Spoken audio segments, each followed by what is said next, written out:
It's another beautiful Sunday afternoon. This is Rubbin Minds. Welcome. My name is Ebuka Obiuchi, and always great to be back here with you. It's a very wet day here in Lagos. Hope it's a little warmer wherever you are watching us from. Yeah, we're going to be kicking off the show as usual. A lot has happened in Nigeria in the past week. I always say a week in Nigeria is like a lifetime anywhere else. But I think the one thing that has stood out for a lot of people is the inflation figures that were released by the Nigerian Bureau of Statistics, over 18%. Inflation, and the not so impressive news on top of that scary news already is the fact that things might even get worse than that. Where do we go from here? What does this hold for the Nigerian economy? What should the Central Bank of Nigeria or the Ministry of Finance be doing at this point? What should the President and, of course, state governors be thinking about shoring up the economy? I have here with me Mukhtar Mohammed. Thanks for being here today. My pleasure. Scary times. And for a country where so many scary things happen very often, this particular one seems very grim. What's going on? Well, what's going on, we must say it's not that it starts from this administration, because we've had those challenges when you don't do the basic, like they will say, when the foundation is faulty, what can you do? So we have a very faulty foundation. We run a monotonous economy that depends on only one commodity to bring in foreign exchange. So when you have that, and then we import over 90% of what we use in this country, you just need to look at even the average Nigerian. Just look at him and you see whatever he's using is almost all imported inside this, out of the country. So we continue to have those challenges. Then we have a very volatile exchange rate that is giving people a lot of problem because we are importing a lot of things. Then again, basic things that we're able to provide for ourselves, we cannot provide. The most basic that touch every Nigeria is in the area of the petroleum product that we cannot even we don't even refine it here. So we have a challenge. And when you look at that, generality of Nigerians are involved in that. A lot of forex goes into that. We come with a lot of names for them. NNPC call it under recovery, federal government call it a subsidy scheme, a lot of them. So we'll continue to have those challenges as long as we're an economy that depends on importation. Once there is volatility on that space, inflation will just definitely have to come up. Once the exchange rate and the dollar is not the same, it started from 360 before the pandemic. Then after the pandemic, we've gone as high as 480. So definitely, that is the major cause of inflation. You adduce it to a lot of things. Oh, farmers, endment crisis, shutting down through the pandemic. Yes, all those are there. But the major challenge that we have is the exchange rate. But I mean, you say don't blame the government. Of course, a lot of people would look at the governments. They were voted in for a reason. They are going into their 7th year in office as we speak. And one of the things they had, pledged to Nigerians was the diversification of this economy. Is 6 years too short for that to have happened? You've talked a lot about, importation of goods. We've seen so many bans in this government, closing of borders, banning of certain goods being imported into the country, all of this, and we're still talking about the fact that we're so import dependent. So what are they doing wrong policy-wise? I think policy-wise, they are doing everything wrong. When you talk about, you just made mention of something, closing of the border, banning of some goods that you don't want in Nigeria. Remember, even of recent, when our own Director General of the World Trade Organization came up, he picked up that issue with the Nigerian government in the area of free trade. So we are not having free trade because we don't have, the world has become a global business, so a global village, so we need to have free trade within ourselves. When you ban some product, you are telling them they cannot come into your own country. Nigeria will tell you that we're using that to safeguard our own industry. But it's neither here nor there. Now, the challenge is, like I said, is when you shut the border, are you able to meet up with the demand of your people? Price doesn't have to come by shutting the border, by controlling prices. Everything in economic terms works by demand and supply. Once demand is much and supply is low, the price will go high.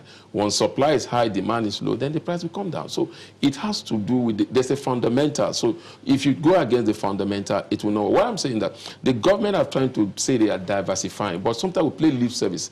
Let me tell you, because the only time you hear about diversification, if you've studied it very well, is when we're in recession, when oil price goes down, then you hear diversification. Oh, there's an election. Yeah, then after oil price has stabilized, come up, you don't hear anything again. We go back to our normal self. We depend on that black gold that brings us cheap money because we don't refine it. And then we do the feed-the-bottle federalism, state, local government, everybody, let's go and share what we have. So Definitely, if we keep on doing that, we won't get anywhere. Now, when you talk of diversification, we talk about what we call competitive advantage. As a nation, what is our competitive advantage in agriculture?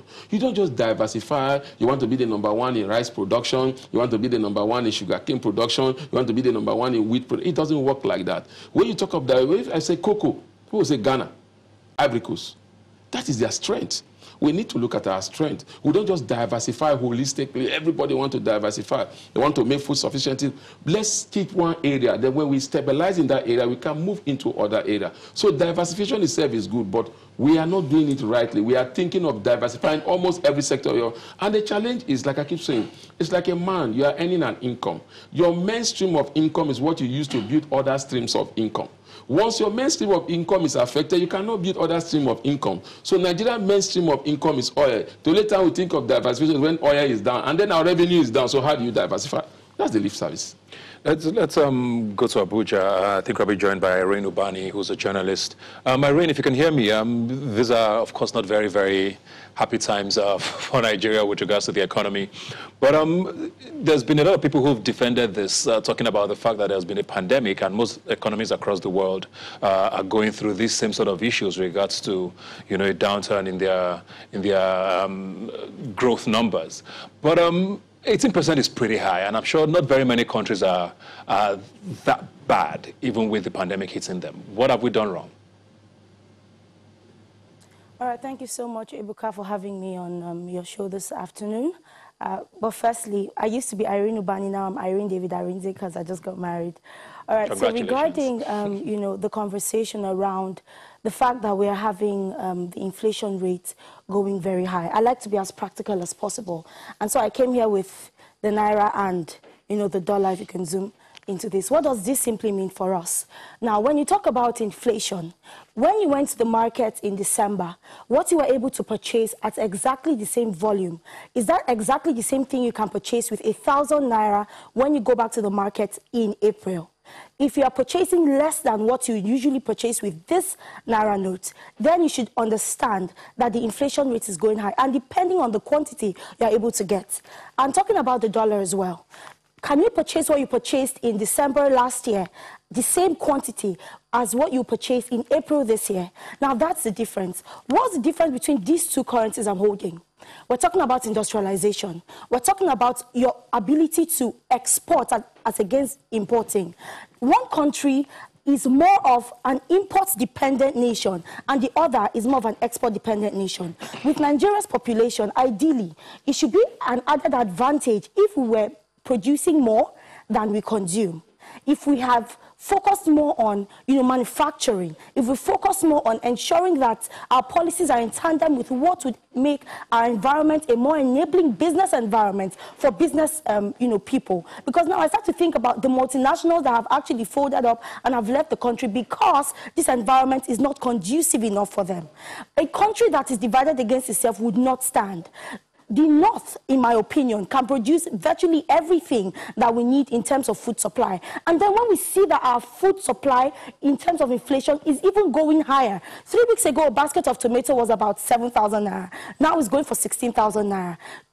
Could it be that we are not producing enough? No. But then we're having insurgents. So when you start to talk about the fact that, oh, inflation rate is high, what can the CBN do? CBN cannot do everything, particularly when insecurity challenges have really not been figured out and sorted out, as it were. So we really cannot work in isolation or in silos right now. The CBN needs to work with the security forces. We need to work with the regulatory agencies to ensure that every single thing is holistic, and then you can really start to see a result in terms of reduction in inflation and going towards, let's say, a one-digit rate in terms of inflation rate. Because our growth rate is at 1%, is below 1%, and then we're having inflation rates at a double digit above 18% right now. That's a time bomb for Nigeria, I must say. So, I mean, I think everybody understands that, you know, the insecurity that's sort of plaguing the entire country can be directly linked, you know, to the food inflation numbers that we're seeing. But the central bank has recently come out, you know, they put out a tweet recently saying sugar and wheat are going to go into foreign exchange restriction list. We must work together to produce these items in Nigeria instead of continuing to import them. You know, there seems to be a deliberate sort of effort by government constantly that we've seen in the last 6 years to make sure that, you know, we are not dependent on imports, trying to sort of force local production of things. It doesn't seem to have worked a lot. What do you think this time it's going to yield with sugar and wheat and sort of policies like that? All right, to be honest, some people may disagree with me, but I believe that that was a good, you know, move by the CBN. However, the timing for me was wrong. And like the analyst in the studio in Lagos rightly said, you don't have to wait until the price of crude oil has gone down before you start to regulate if we need to import sugar and wheat or not.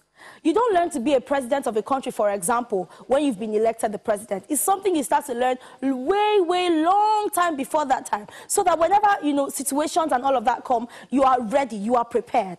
So it's not like Nigeria can really not produce its wheat or sugar, but then the question now is this the right timing? When inflation is at 18.17%, I don't think so. So while the CBN has a point in terms of, we really need to start producing these things internally.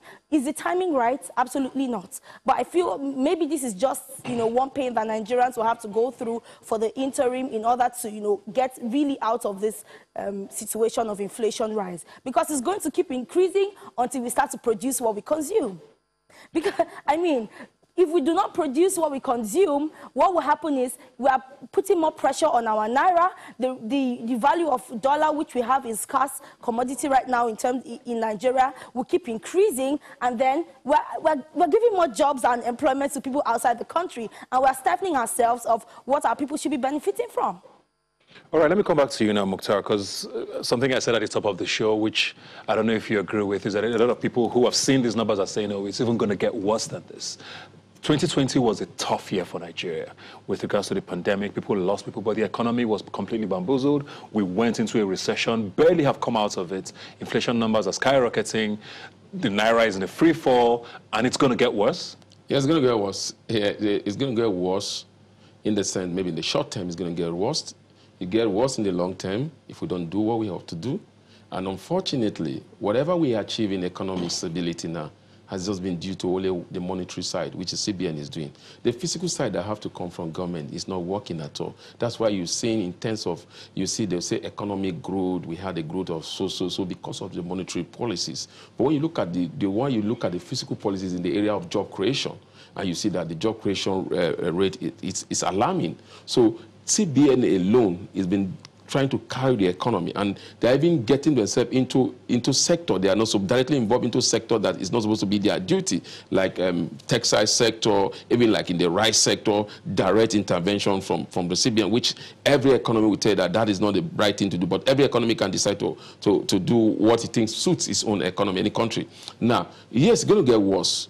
The only way that it's not going to go worse is because the price of crude was pegged at $40 per barrel. Now we're doing about $60 per barrel. Now we have a differential of about $20 or thereabout. So now what happened to that $20? What do we do with that $20? Will determine whether this inflation is going to be short-lived or we continue to stay like that now. Are we going to build a reserve that will begin to take care of the shock when it comes to it? That is the difference between the global meltdown that we have during the time of President Olusegun Obasanjo and what we currently have.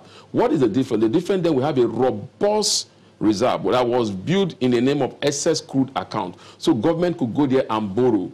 Government could go there and borrow because this idea of pegging oil price at a particular fee was brought about by the then Minister of Finance, who is now the DG of the World Trade Organization, Ngozi Okonjo-Iweala. He said, look, you can't just be eating all you have. Let's be savings. Then when it became a challenge with the governors, they decided to say, let's create what they call sovereign wealth fund, which is developed by every economy that is into crude oil. By virtue of that, you save a certain percentage of your money, and you use that percent of your money to diversify into other areas. That's what happened in UAE. But unfortunately for us as a nation, we are not doing that. So if we decide to do that, we are able to build a reserve. We are able to come up with the right policy. Now, the right policy has to do with what do your people need, not what you think the World Bank or the IMF is telling you. That has been the challenge. Remember when Bill Gates came to this nation, he said, look, you build a robust economic recovery growth plan, but you are not taking consideration of your greatest assets, which is your people. Well, you are looking only on your resources, building infrastructure. We are building infrastructure everywhere, building rail lines, but how many of those infrastructure are being run by Nigerians? So, once those infrastructure are not being run by Nigeria, we still go through that cycle of trying to earn foreign exchange to pay these expatriates. So what we need to do is to begin to build an economy that is Nigerian dependent. Nigerians can run it, even if for the short term they could not, but for the long term vision is for them to be Nigerians to be able to run the economy. But unfortunately, we are not doing that. So a lot of Nigerians have said we've been patient for years. We're now 22nd, I believe, I can't even remember now, 22nd year of democracy in this country since 1999. People have waited and waited and waited. There seems to be, every time there's a problem, we say, oh, things are going to get better. This, like you said, looks very grim. As much as insecurity is a big, big problem, a lot of people say this might even be worse than what insecurity is posing, because an economy that is in tatters, how do you hold people from, just surviving? Do you see any sort of signs from government? I mean, you've said the CBN here seems to give a press briefing every other day or something, but do you see the body language from government, from the Ministry of Finance, from the policymakers that says we are ready to tackle this today? Well, unfortunately, fortunately, we see those body word from the government, but it's like they said actions speak better than words. Sometimes what government is saying is just word, then match it up with action. We are not seeing those actions. You need to look at the pandemic. They say there was a lot of intervention. Government is intervening in key sectors, and at the end of the day, those key sectors are still going down, and then they tie down to weak infrastructure, weak structure. So you could say the body language. The body language is not enough alone. We need to see actions. We need to see that this money is in. Let me give you an instance. What do we make of trader money to do? How many companies or how many industries, how many SMEs have grown as a result of the 5,000 naira, 10,000 naira that we're busy trading around? So nobody talks about trader money. Again, it didn't make any sense for us. Yeah. So when we have scarce resources, what you need to do, you don't just throw money to your problem. You need to sit down and look at your problem and holistically and say, look, what do we do? And not just what do we do, what are we doing and what are we not doing well? Nigeria is not diverse of document of doing well, but we are always having a challenge of implementation. Look at our budget. We've never achieved up to 60% implementation in our budget. So that doesn't mean the budget is bad, but it just means implementation. Let me go to Irene. Irene, the past week we did have a bit of a sort of arguments, if I want to put it lightly, between two governors, the governors of the Central Bank and Edo State, about printing money to sort of save the economy. The CBN governor has said it was loans. You print money as loans, and the Edo State governor is raising an alarm. And it's caused a lot of uproar for a lot of people, and it's another telling sign of what's to come. The CBN, yes, seems to be doing a lot, but is the government doing enough? Obviously, what's a random Nigerian on the street would respond to that question is no. Because if, for example, the CBN is doing enough, then we should be seeing, a larger percentage of improvement, particularly in terms of our economy. And let's take a look at what happened in Venezuela, When a country decides to print money as a way to get itself out of maybe extreme debts and all of that, you are depreciating the value of that currency. When something is in excess supply, I mean, that's just what will usually happen. So, for example, I totally understand the fact that Nigeria has a very high debt, repayment, which it needs to start to repay, And then when those state governor starts to say that we're printing a lot of money, it's damaging to the Nigerian economy long term. And these are things that we need to really, really start having conversations about. And not saying, oh, it's part of the CBN's, job to print out money to perform certain transactions. That's not the solution. I gave you an example with, the Naira here and then $100 note. What's the equivalent of that $100 right now to the naira? 47,000 naira. You know, in this situation, it's more of the less is more, while more is less in this case, where you're having a $100 bill, but then it's equivalent to 47,000, 48,000 naira, and then 1,000 naira. It's way, way less in terms of percentage. So we need to really, really come together and start to have conversations with stakeholders. We need to start to have conversations with business owners. When businesses start to thrive, they will pay more taxes. Government will have more money to perform more infrastructural developments that they want to perform, you know, and whatever other projects they need to conduct. And not creating policies, for example, that are not in tandem with business growth performances. And then you start to see businesses that are closing up. But it's not like it's a dead end and that we don't have solutions to it. But then the point remains that we need to work together in order to get ourselves out of this economic trench that we have found ourselves in today. Well, thank you very much for giving us a bit of hope there with that last line there. What is very grim signs for Nigeria. Thank you very much, Mukhtar. Thank you very much, Irene. We're going to take a break now and come back. Please don't go away. All right, welcome back. Now, the holy month of Ramadan, of course, is a time of spiritual reflection, self-improvement, and just a heightened time for devotion and worship for Muslims. And we're right in the middle of it, and being joined now by Dr. Ganiat Tijani Adele. Thanks for being here today. My pleasure. Scary times for Nigeria. We just talked about that before we came on this. And of course, Nigerians are very, very particular about their religion and how we need God to always intervene. Why is Ramadan so important, and especially in these times? Why is Ramadan this important? Okay, you know, Ramadan is a very, very important thing to Muslims and Islam. It's one of the 5 pillars of Islam. It's in the 9th month of the Islamic calendar, and it's a month where we are supposed to fast, but not just for fasting's sake, but it's the essence of the fasting is for us to be able to reflect, learn self-restraint, give back to the community, and, you know, do good, like improve.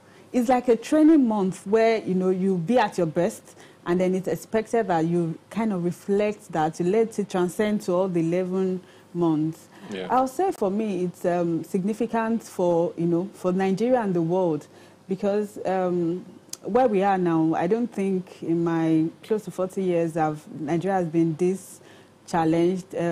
Security, insecurity, banditry, terrorism, kidnappings, you know, and all of that. So if, number one, if Muslims can, you know, imbibe all the virtues in the month of Ramadan, and they like to stay with them, which is actually what the purpose is, then they can live this month and then continue to. So each person will be a great person wherever they are. Serve the country better. They will not be corrupt. They will give back, you know. And I mean, if all the Muslims in Nigeria are at their best, definitely this country will move forward. But more importantly, Ramadan is, spiritually, is a month where we believe that whatever we ask God is going to be answered. I mean, not just in Ramadan, but it's more particularly this time. And so my expectation is that, you know, every Nigerian, whether you're even here or in another country, should be concerned about Nigerians, should actually pray. And I would also expect that even for non-Muslims, even if you're not fasting, I mean, it's a time to appreciate what the other people are doing, and then extend the love, extend the solidarity, okay, appreciate them, pray with them, and, you know, reflect on the lessons of Ramadan, and then apply it to your own, to your own life as well. You know, so faith is a very tricky thing for a lot of people. And I mean, Catholics and Christians literally just ended Lent. We celebrated Easter. So we also went through a month of, you know, fasting and prayer and all of that. And one of the things I know I saw it and heard a lot of people say is almost like we've been talking to God in Nigeria. It almost feels like we're not getting what we want. The more we pray, things are not. So when you meet people like that who almost resigned to the fact that the help can never come at a time like this, how do you encourage people to still believe, you know, and especially in a month like this where we need the prayers? Okay, you know, the good thing about Islam is that we while we know that God is capable of all things, He doesn't preach miracle like when you're not making efforts. So Islam says iman and amal, faith and action. So if you're praying to God, you want good governance, you want good social amenities and all of that, but it's raining and then you're pouring dirt. It rained a lot in my area today, and you need to see the volume of dirt on the road. So if you pray, you have to do your part. Yeah, you have to do your part. So I'll say to people like that, even God himself didn't promise miracle without efforts. You have to try. So even if you're crippled and then he makes you walk, you still have to stand up and walk. So if we're praying and we're fasting and we're not allowing it to reflect in our character, in our level of responsibility and the way we take, laws, and ethics and all of that, then that miracle is not going to come, at least from the ideology of Islam. So the ideology of Islam is faith must always be followed by action. So if we want Nigeria to be great, we have to work for it to be great. I think we're joined now via Skype by Imam Akbumeji Abdul Wahab. Thank you very much for joining us. Just like she said, you have to match your efforts, or sort of your prayers with effort, for you to see results. How do you spread this teaching to people to understand this? And what should, your fellow imams and just people of the Muslim faith and Nigerians as a whole be telling Nigerians? Like she said, and like I've said through the show, we're going through very difficult times, and Ramadan should be a time for us to reflect and hopefully come out better. All right. Thank you for having me. Ramadan is indeed a great favor from Allah Azza wa Jalla. We Muslims do believe that it is a month for total renaissance, a month for us to move from our usual way of doing things to the way Allah wants us to do things in life. And it is not restricted to the month of Ramadan alone. That is the way Allah wants us to do things in all other months. But it's so unfortunate that we get spiritually inclined only in the month of Ramadan. Ramadan comes to prepare us how to live our life throughout the whole year. And that is why, if you look at the way Allah described the end result of Ramadan fast, He says, لَعَلَّكُمْ تَتَّقُونَ, so that you can attain the status of piety. So if, for instance, now in the month of Ramadan, you abide with all the regulations of Allah, and immediately Ramadan leaves, and you jettison all those virtues, that means you are not a complete Muslim. That means Ramadan has not done anything in your life. So Ramadan is for us to curb all the criminalities going on in our country, because you don't have the strength to even commit those nefarious activities, banditry, kidnapping, and all other insecurities that we have been experiencing. In this holy month of Ramadan, everything will reduce drastically, because that is our belief, according to what our Rasul taught us. He says, Ijaja Ramadan, when Ramadan approaches, the first thing that Allah will command the assembly of angels to do is for them to open the doors of paradise. And the next thing is what? To close the doors of hell. Wasufidati shayateen, and all those shayateen, all those evils, that are always in us, commanding us to commit those nefarious acts. All those evils will be changed, which means it is out for us to know that month of Ramadan is indeed a month of blessings from Allah Azza wa Jalla, not only to the Ummah, as the speaker has rightly said, that it is not just for us to fast. We have so many things that we are expected to do in the month of Ramadan. It's not about fasting. It's not about abstaining from eating and drinking. It's the month for us to radiate goodness. It's a month for us to give to the less fortunate in the society. It's a month for us to share in the things going on in the life of others. So we can see that the month of Ramadan has a lot of things for us as Muslims. And we must understand this principle, because we are not the first community that Allah will ask to fast in the month of Ramadan. So many generations before us. And those things are rightly detailed in the Quran. And the Quran is so graphic about it. It says, كَمَا كُتِبَ عَلَى الَّذِينَ مِنْ قَبْلِكُمْ.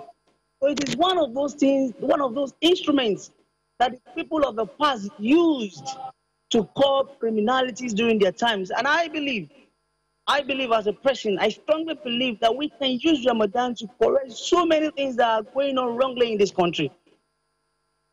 I hear you very loud and clear. And I mean, if you look at any chart across the world and look at the charts of most religious countries in the world, Nigeria would definitely be somewhere at the top. Religion has never been our issue. You know, we go to church, we love the mosque, we pray a lot. But there's a big difference between being religious and being spiritual and, you know, being a faithful and believing in what is good. How do we start to let people understand that? It's not just by performing the ritual of, you know, just fasting during Ramadan or just going to the mosque every Friday or saying your prayers during the day.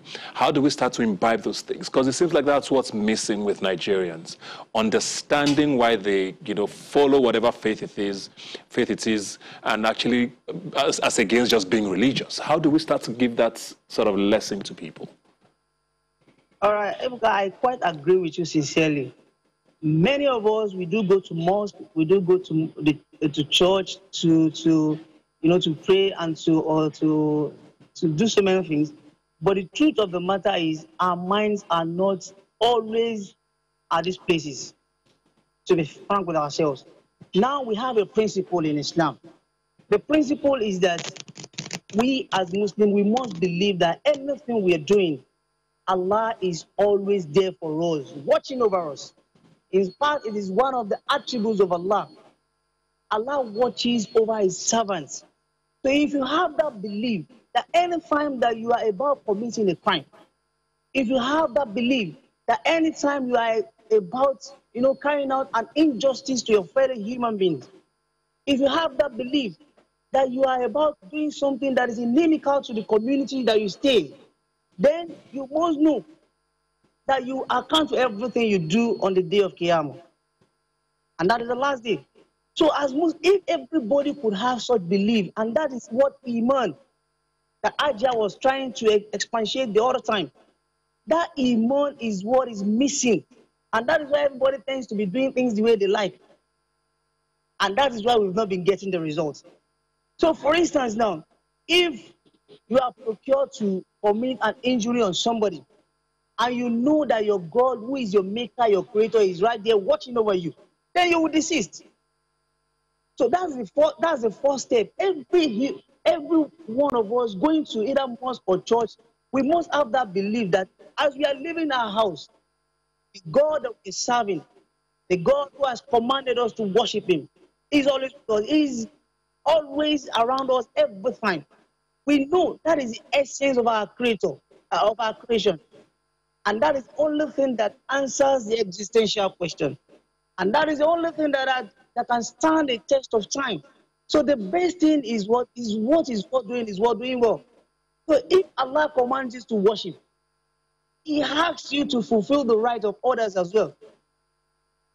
The right to protection over you, right to always do what is right to others around you. So if you have all this belief, and, considering the fact that right is one of those things that we have jeopardized in this country, and Islam plays much emphasis on you fulfilling the right of others, especially neighbor. And if I'm talking about neighbor, it's not that live next door to you alone. So we are talking about those people at your workplace, they are your neighbor. Fellow road users, they are your neighbor. Everybody that you come in contact with in your daily engagement, they are your people. And they have fight over you. Okay, let me. Time they ask you. Okay, I'll come back to you.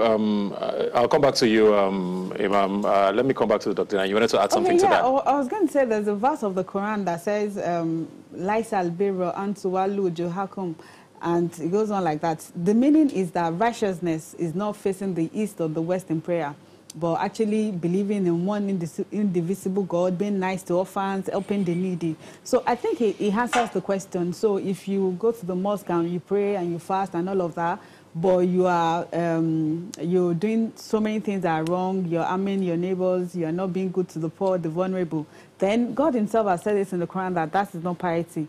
that is not righteousness. That Yeah. righteousness is actually when all of these rituals that you do, they reflect in how you treat the other person. And then the Prophet ﷺ also said that in one of his sayings, he says, what is goodness? And he says, goodness is for you to act as if you're seeing God, because even if you can't see him, he's always seeing you. And so it really doesn't matter, you know, how long you stand in prayer and all of that. If you kill people, if you harm people, if you take what doesn't belong to you or what is supposed to be for the society, if you take a contract for a road, you don't do it, people die and all of that.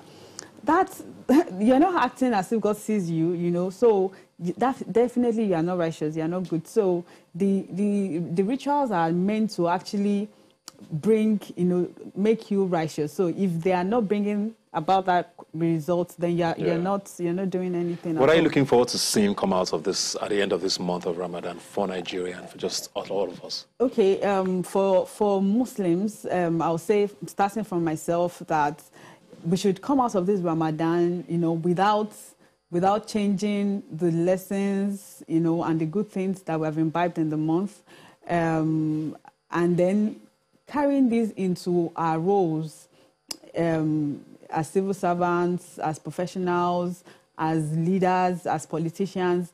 Definitely, if we do these, things are going to be well.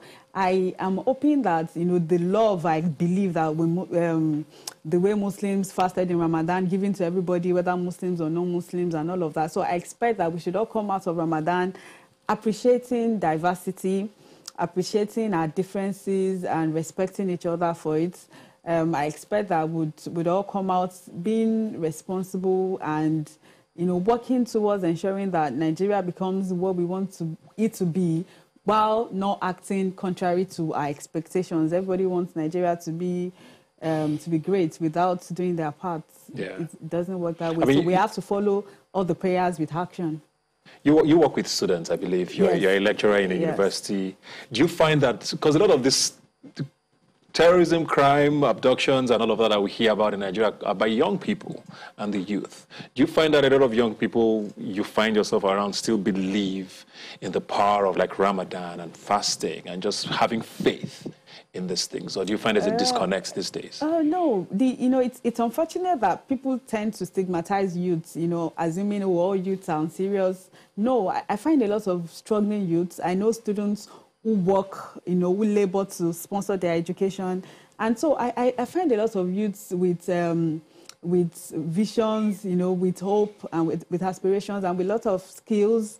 And so I think I have hope in the young generation. My only worry is that a lot of them may be losing hope in Nigeria, and a lot of them might want to just leave this country. And that's because I feel that those of us in authority have actually failed them by not doing our responsibility. But I would say that, and then that is why it's unfortunate that, you know, we are denying some youths the opportunity of education, you know, in so many parts of the country. And those people who are even struggling, like in the north, to go to school, some other people they're making it difficult because people don't even believe in education before. We use the excuse of insecurity to actually keep their kids at home.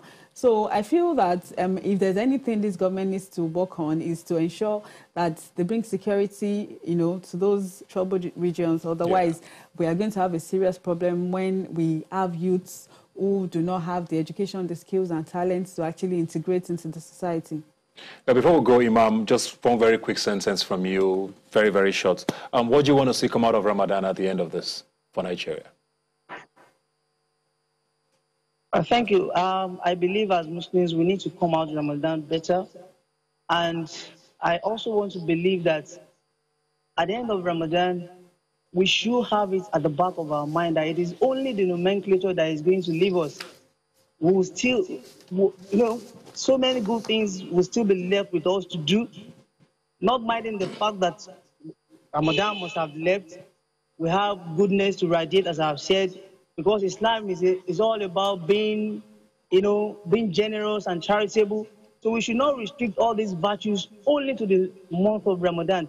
And we must always, you know, tell the whole world that indeed Islam provides solutions to hope. That is why the Quran says we have not left anything unmentioned to you in the Quran. So those in the position of authority must also not be seen doing justice only, but at the same time, always ensuring that justice is seen to be done across board. So I want to see all these things flowing, and I believe that indeed All right. Nigeria is going to become a better place for all of us. Thank you very much, Imam. Thank you very much, Doctor, for joining us. And please have a very peaceful Ramadan, and we look forward to inviting you here again in the future. We'll take a break now. Don't go away. We'll be right back. All right, welcome back. The art scene is booming in Nigeria, and it's sort of a new development. There's a lot of new artists who are showcasing every day. Galleries are popping up around the country, especially in Lagos. And it's quite interesting to see. I have here with me a multi-sensory artist, Jonathan Chamberlain. Thanks for being here today. It's a pleasure today. Why do you call yourself a multi-sensory artist? Oh, well, just like the name implies, multi means plenty. Then sensory, it's basically for, it's towards art that reacts to sense organs. Okay. So sound is, you react to sound with your ears, you react to smell with your nose, you react to videos with your eyes. So it's basically so you try to stimulate all the senses. Yes, stimulate all the senses towards an experience, basically. Why do you think the art scene is suddenly getting very interesting and vibrant here? What happened? I think, first and foremost, we should thank social media. Because social media, amongst a lot of things, has like brought the world full circle, like made it very small. So there are lots of things that people do not have in their reality, and the African art actually speaks about it. You know, so I think it's that time for Black people, especially music, arts, you know, and all of that. Yeah. I think. How long have you been doing this for? Well, that's a tricky question because for me, my mind has been this way for like the longest time since I could remember. You've always known you were talented. Not talented. The word wasn't talented at that time because when I was growing up, I think starting why I'm doing art is when I was growing up, I was probably the kid that never played with any other kid. So my dad at that point in time, he's late now, being a very like inquisitive dad, he asked me like some sort of questions. So at that point in time, I was introduced to what emotional intelligence was. So I never stopped digging. And at some point, in order for me to, get to know other people, my dad, I always scribbled. And the scribblings were usually like, my mom saw it and she just shouted like, what is this, are you, So at some point, it was seized from me. But right now, I'm into it. So I've been doing art, like, my mind has been towards that part for like the longest. So there was no time when so at what point did you decide, okay, it looks like this might be the path I might be following? Yes, I think for life, I think lots of things prepare you for like different new series of, the new series you're going to be facing. For me, it was after I got my Bachelor of Arts from the University of Benin. So you studied arts? Yes, I studied theater arts. Okay, theater arts. Yeah, so it was like, theater is like conglomerate of all arts. So we have like in the University of Benin, we had mass communication, we had fine and applied arts coming to take like courses in theater arts, and we had theater arts, performing arts. So theater arts, give you that freedom to combine all the arts. You work with people all the time, and I think at that point in time, that's when I decided. When I left school, I looked at the art scene and I realized that I'm going to do this because there's a way I'm going to do it that I don't think anybody would be able to do it. And when was this? This was I graduated in 2017. Okay. So by that time we had like in the University of Benin there's a lecturer called El Drag. So I used to be like I used to be in the studio and we talk about business and we talk about art, talk about business and art, talk about business. Then I picked up interest. It was the only place in the university that actually gave me peace. Yeah. So I mean, people, when you choose a career path, people always say, okay, I mean, you look at the scene and say, okay, is there a viable path through this? Yes. In 2017, yes, things were not looking as grim as they used to. You were starting to look up probably a little bit. But did you look at it and say, okay, yes, I can actually do this? And what were the things that you saw that made you decide you wanted to go down this path? Yeah, yes. First and foremost, for me, I don't know how people might look at it, but I am not the kind of person that would not do what he doesn't love. Yeah. I would. So that's why it's when art came, I just realized that I always loved this, and for me, let's just say like individualization has always been like the key towards everything. So it was just like my path was just individualized to me. So I was like, oh, how about I do art this way? You know, so right now, the kind of art I do video arts before, like from 2017. I do video arts. Video arts, the kind I do is cinematograph, so it just lasts for like 5 seconds, but it's repetitive. It's more like how the human mind... I think we can see some of that on the screen. Yes, more like how the human mind works. This work in... okay, that will lead me to explain why I do what I do, so I'm waiting for you to say. Yeah, so why did you do what you do? Go on. All right, as I was explaining before, for me, I believe that people look so much at the big things and forget the small things. And the small things are like emotional ingredients. So for me, my work is tailored towards, you know, the small things that actually make up, you know, that manifest into physicality. For instance, your memories. For instance, your experiences. For instance, your interpersonal relationship with people. And, you know, it's so little and it's so, you know, unconsciously transported into our minds. So, but in its effect, it's very, very, it's big. So I'm like, oh, to the root of how do we, you know, I try to bring out like social issues with that. I try to tie it through like high use of symbolism. For someone like me, I actually can photograph like grains of sand and find out that there are crystals inside. How to, you know, and use it to relate or symbolize an aspect that is hidden also, you know, but that involves the earth. So that's how I tie things a lot. And I'm very, very big on climate change. For my new series, I put in rare or extinct flowers, you know, in my paintings, you know, to just show like we need to, what are we doing about this? We're speaking about it. How do we are like virus to the earth. How are we replenishing what we're devouring? Yeah.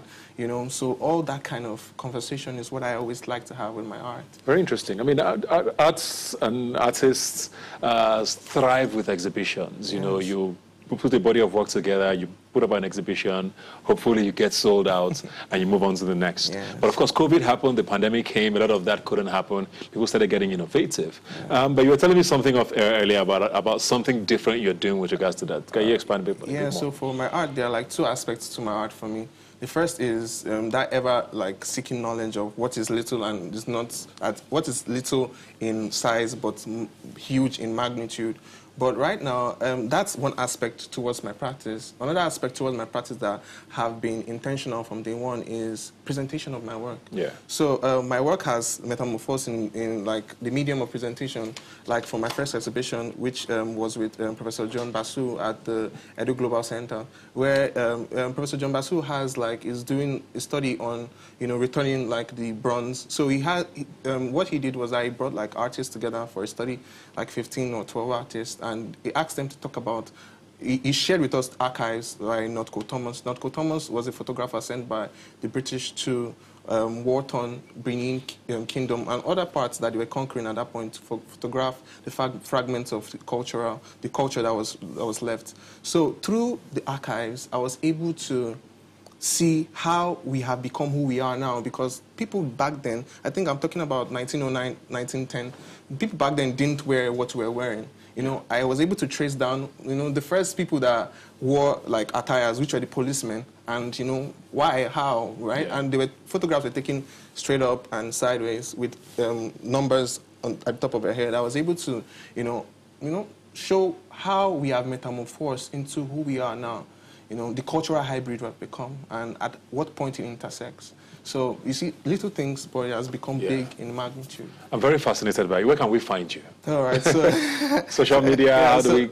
To find all of my work, not all, but the ones I have actually exhibited and put out, you can reach me at jonathanchamberlain.com. So the Chamberlain is corrupted. It's from Imo State. So so it's not Chamberlain, it's Chamberlain. So Jonathan Chamberlain, CHAMBALIN.